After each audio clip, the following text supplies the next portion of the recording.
Assalamualaikum warahmatullahi wabarakatuh. Kenalkan nama saya Syifa Andani. Saya dari kelas 5B Praktikum IPA DSD. Kali ini kita akan membahas tentang energi dan bunyi. Yang pertama, kita akan melakukan praktikum air sebagai sumber energi gerak. Kita lihat video selanjutnya. Alat dan bahan yang diperlukan ada botol plastik besar, pisau, gunting, gabus, tusuk sate, keran, dan karet. Pertama, kita belah botol menjadi 3 bagian. Kalau jadi seperti ini, lalu kita bolongi bagian bawah botol, lalu kita gunting seperti baling-baling, lalu kita tekan-tekan biar jadi seperti baling-baling. Dan itu potongannya juga terserah dari kaliannya. Lalu kita potong menjadi 4 bagian persegi panjang. Kalau sudah jadi seperti ini, lalu kita akan tempelkan di gabusnya gitu. Nah, kalau sudah jadinya seperti ini, lanjut kita tusuk tusukan sate jadinya seperti ini. Lalu kita masukkan ke tengah-tengah bagian jadinya seperti ini. Lanjut kita kasih karet di bagian depan dan bagian belakang. Kita bolongi tutup botol. Kalau sudah dibolongi jadinya seperti ini, kita jadikan satu. Habis itu kita mulai di praktiknya dan dia akan bergerak baling-balingnya. Dapat diambil kesimpulan saat kincir airnya itu tidak diberikan tidak kita taruh di bawah keran, di bawah air, dia tidak akan bergerak atau diam. Sedangkan saat ditaruh di bawah air dan dia terkena air turbinnya, dia bergerak. Kita lanjut ke praktikum yang kedua, yaitu tentang uap sebagai sumber energi gerak. Alat dan bahan yang diperlukan ada panci, air, sendok, kelereng, dan kompor. Pertama kita letakkan panci di atas kompor, lalu kita isi dengan air, lalu kita nyalakan kompornya. Kalau sudah, kita taruh kelereng di atas sendok. Lalu kita letakkan sendok di atas permukaan air. Karena ini terigu pakai sendok makan, jadi kita ganti pakai sendok sayur. Nah, lalu airnya mendidih. Mendidih ini dikarenakan adanya panas yang membuat airnya mendidih. Lalu dari air mendidih keluar uap. Nah, uapnya itu mengakibatkan si kelerengnya bergerak. Kesimpulan yang dapat diambil adalah keadaan saat sebelum dipanaskan itu tidak ada yang namanya uap airnya, dan juga keadaan kelerengnya itu diam di atas sendok.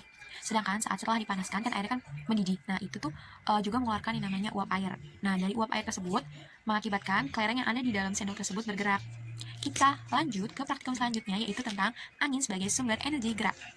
Alat dan bahan yang diperlukan ada kardus, HVS, kincir angin, dan karton. Percobaan pertama dengan kincir angin dan karton. Pertama kita akan tiupkan kincir angin, maka dia akan bergerak karena adanya angin, sedangkan tadi dia diam karena tidak adanya angin. Yang kedua, kita gunakan kertas HVS dan kardus. Kita akan kipasi kertas HVS dengan kardus, ternyata dia bergerak karena adanya angin, sedangkan tadi dia hanya diam. Dapat diambil kesimpulan bahwa keadaan kertas saat tidak ditiup itu dia diam, tidak bergerak sama sekali. Dan juga keadaan kincir bila kita tidak ada angin, dia juga tidak bergerak atau diam. Sedangkan saat diberikan angin atau ada angin, kalau misalnya kertas itu kan kita kibas-kibas pakai kardus, nah itu tuh jadi menyebabkan kertasnya bergerak gitu. Dan juga keadaan kincir kertasnya juga saat kita tiup pakai ini tadi kita tiup, nah itu juga menyebabkan kincir anginnya bergerak. Kita lanjut ke praktikum selanjutnya, yaitu tentang gelombang bunyi. Yang pertama, tentang bunyi dapat merambat pada zat padat, cair, dan gas.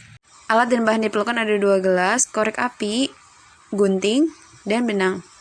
Selanjutnya kita bolongi gelas plastik, dan kalau sudah kita masukkan benangnya seperti itu. Nah, kalau sudah dimasukkan, kita kaitkan dengan korek api dan jadinya seperti ini. Lanjut kita mencoba mendengarkan.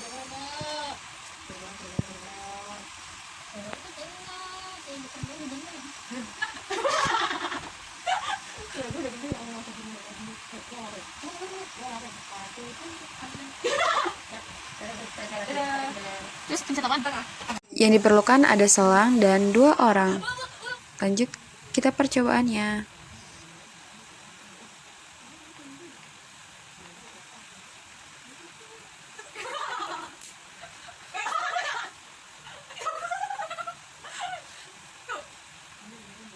Alat dan bahan yang diperlukan ada gelas yang berisi air, lalu ada corong, dan juga ada pulpen. Jadi yang pertama kita lakukan adalah kita masukkan corong ini ke dalam gelas, jangan sampai terkena gelasnya.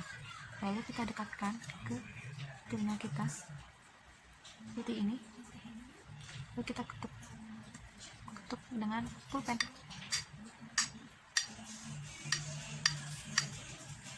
Dan yang terdengar adalah suaranya terdengar jelas. Seperti itu. Kesimpulan yang dapat diambil dari 3 praktikum yang telah kita lakukan yang tentang bunyi merambat melalui zat padat, cair, dan gas, itu yang praktikum pertama yang kita pakai selang itu terdengar sekali bunyinya juga. Dan juga saat kita pakai corong itu kan berarti melalui zat cair, nah itu juga terdengar jelas. Dan juga itu yang ketiga, kita melakukan praktikumnya itu dengan 2 buah gelas plastik dan itu juga terdengar gitu. Kita lanjut ke praktikum yang terakhir, yaitu praktikum tentang pemantulan bunyi. Kita akan melakukan praktikum yang kita butuhkan itu ada 2 kertas yang telah digulung, 2 tumpukan buku, jam tangan yang hidup, gabus, dan piring. Pertama, kita praktikkan kedua tumpukan buku ini sama rata.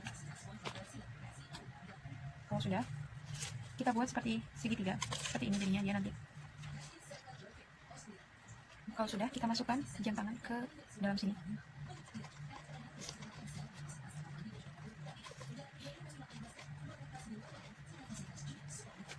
Kalau sudah, pertama kita taruh piring di depan sini. Kita taruh piringnya di depan sini. Terus kita dengarkan.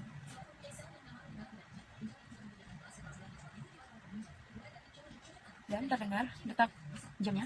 Lanjut kita ganti dengan gabus.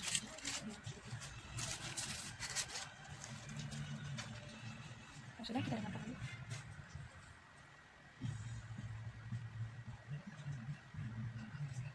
Terdengar, cuma tidak terlalu nyaring seperti tadi menggunakan piring.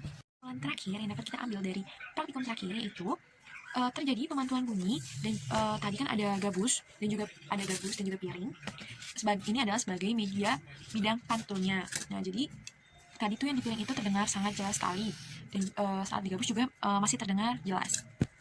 Sekian praktikum dari saya, kurang lebihnya mohon maaf. Wassalamualaikum warahmatullahi wabarakatuh. Semoga bermanfaat untuk kita semua. Jangan lupa like, comment, and subscribe. Dadah!